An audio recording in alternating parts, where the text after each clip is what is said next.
Hello friends, ఎలా ఉన్నారు? బాగున్నానా? నేను మీ శారదాని.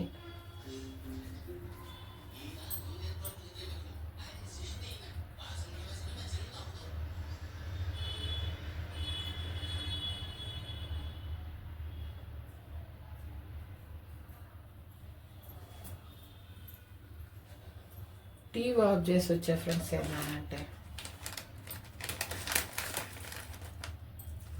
హలో ఫ్రెండ్స్, ఎలా ఉన్నారు? బాగున్నారా? నేను మీ శారదాని. ఫ్రెండ్స్ ఏందానంటే ఒకటి చూపిస్తున్నాను చూడండి. ఇది గోడ ఫ్రెండ్స్. ఏందానంటే ఒక అబ్బాయికి చిన్న కోపం లేదు ఫ్రెండ్స్. ఏందానని చెప్పానంటే చిన్న కోపం లేదనమాట అబ్బాయికి. తర్వాత ఆ కోపం ఏందని చెప్పానంటే ఎలా పోగొట్టుకున్నాడు అనేది ఒకరంత చూడండి ఫ్రెండ్స్. ఏందానంటే ఆ కోపము ఎలా పోగొట్టుకున్నాడు అనేది అది కాన్సెప్ట్. వాళ్ళ నాన్న ఏం చెప్తాడంటే, నీకు అమితంగా కోపం వస్తుంది. అబ్బాయికి 10 ఏళ్ళు అట్లా ఉంటాయన్నమాట. ఎక్కువగా కోపం వచ్చేటప్పటికి అబ్బాయి అసలు ఎవరిని కొట్టేది తెలియటం లేదు. ఇంట్లో వస్తువులన్నీ పగలు కొట్టేయటము చేయటము ఆ కోపంలో ఉన్నప్పుడు. 10 ఏళ్ళ అబ్బాయి అయినా కూడా ఏందని చెప్పాడంటే ఈ పెద్ద పెద్ద పనులు చేస్తున్నది. అంటే వస్తువులు పగలు కొట్టడము, మనుషులు కొట్టడము, అది ఎవరు కానీ అది లేకపోతే ఏందానంటే పశువులైనా కూడా అక్కడ ఉన్నాయి అనుకోండి. అది వాళ్ళ నాన్న ఏందానంటే పశువుల్ని అదే మామూలుగా అది బర్రెలు అవి ఉంటాయి కదా, వాటి మీద కూడా ఏందానంటే ఎవరు మీద చూపించాలో తెలియక పశువుల మీద కూడా ఏందానని చెప్పానంటే ఆ కర్ర తీసుకొని కొట్టేదనమాట. పాపం అయ్యి వాటికి ఏం తెలుసు ఫ్రెండ్స్. ఏందానంటే కామ్గా ఉండేది.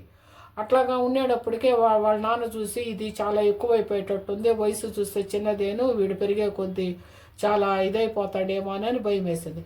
వాళ్ళ నాన్న ఒక సొల్యూషన్ చెప్పాడు ఫ్రెండ్స్. ఏమని చెప్పాడంటే, నీకు కోపం వచ్చినప్పుడల్లా గోడ మీద చీలలు కొట్టమన్నాడు ఫ్రెండ్స్. ఏందని చెప్పానంటే ఇదిగో చూడండి, ఇదిగో ఇది గోడ ఫ్రెండ్స్. ఏందానంటే ఆ గోడ మీద అంటే చీలలు కొట్టమన్నాడు అనమాట. ఇదిగో ఇలాగా చీలలు. ఈ అబ్బాయికి కోపం వచ్చినప్పుడల్లా ఫ్రెండ్స్ ఏందానంటే ఒక్కోటి కొడుతున్నాడు అబ్బాయి. ఏందని చెప్పానంటే చూడండి ఎట్లా ఏందానంటే ఇట్లా అబ్బాయి కోపం వచ్చినప్పుడల్లా ఈ చీరలతో ఏందానని చెప్పానంటే అది సుత్తి తీసుకునేది గోడ మీద ఒక్కొక్క చీల ఏందానంటే కొడతా వచ్చాడు అబ్బాయి. ఏందానంటే ఇలా కొడతా వచ్చాడు ఫ్రెండ్స్. ఏందానని చెప్పానంటే ఈ చెయ్య సుత్తి అని అనుకోండి ఫ్రెండ్స్. ఏందానంటే ఇలా కొడతా వచ్చాడు. కొడతా వచ్చిన తర్వాత అవి ఎక్కువ అయిపోయాయి అనమాట. గోడ మీద ఏందానంటే ఎక్కువ అయిపోయాయి.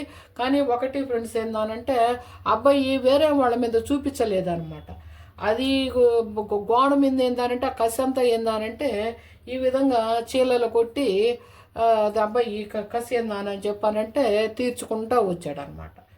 తీర్చుకుంటూ వచ్చిన తర్వాత కొన్ని రోజులు ఏందానంటే ఈ అబ్బాయి చీలలు ఏందానని చెప్పానంటే కొట్టలేదు ఫ్రెండ్స్. ఏందానంటే ఎలాగనని చెప్పానంటే ఈ అబ్బాయికి కోపం రావటము కొద్దిగా తక్కువైంది అనమాట. కోపం రావటం తక్కువయ్యేటప్పటికే అబ్బాయి ఏందానంటే చీలలు ఏందానంటే ఇప్పుడు ఎన్ని ఉన్నాయి అని చెప్పానంటే అన్నీ ఉన్నాయి. కానీ తర్వాత ఏంటంటే 10 రోజులు గడిచిన తర్వాత లెక్క పెట్టుకోండి. ఇప్పుడు 3, 6, 11 ఈ 11 ఉన్నాయి కదా. నెల తర్వాత చూస్తే ఈ 11 ఉన్నాయి ఫ్రెండ్స్. ఏందానంటే ఈ 11 ఉన్న తర్వాత వాళ్ళ నాన్న ఏందానంటే మనసులో పెట్టుకున్నాడు అనమాట. వీడు కోపం వచ్చింది ఏందానని చెప్పంటే ఎన్ని కొట్టాడు అని చెప్పని చూసుకున్నాడు. 11 ఉన్నాయి. తర్వాత నెల తర్వాత చూసుకుంటే ఏంటంటే 11 ఉన్నాయి.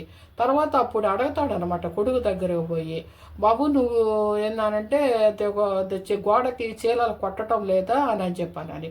అవునా నేనేమి అది గమనించుకోలేదు, నేను మాత్రం గోడలకి చీలలు కొట్టడం లేదు అని అన్నాడు అనమాట. అప్పుడు ఏందానని చెప్పానంటే మళ్ళీ ఏమన్నాడంటే కోపాన్ని ఏందానని చెప్పానంటే నిగ్రహించుకున్నప్పుడల్లా నువ్వేందానంటే ఒక్కొక్క చీల తీసేయమన్నాడు ఫ్రెండ్స్. ఏందానంటే నువ్వు కొట్టడం ఆపేసావు కదా, నీ కోపము ఎప్పుడైనా వచ్చినప్పుడు ఏందానంటే ఆ గోడ మీద చీలలు మళ్ళీ ఎప్పుడైనా కూడా ఏంటంటే ఇన్ని రోజుల నుంచి లేదు, కానీ ఎప్పుడైనా వచ్చినప్పుడు ఒక్కొక్క చీల తీసేయమన్నాడు ఫ్రెండ్స్. ఏంటంటే నిగ్రహించుకున్న దానికి ఇప్పుడు నిగ్రహించుకుంటున్నావు, మళ్ళీ ఆ కోపం ఎప్పుడైనా వచ్చినప్పుడు ఆ గోడ మీద చీలలు తీసేసి ఏంటంటే నిగ్రహించుకొని అన్నాడు ఫ్రెండ్స్. అప్పుడు ఆ గోడ మీద చీలలు అబ్బాయి తీసేసాడు ఫ్రెండ్స్. ఏందానంటే తీసేసాడు, చూడండి అబ్బాయి తీసేసాడు.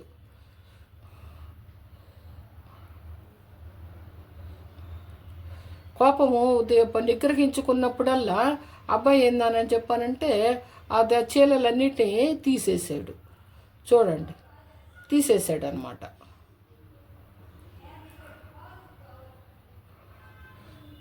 తీసేసిన తర్వాత ఇప్పుడు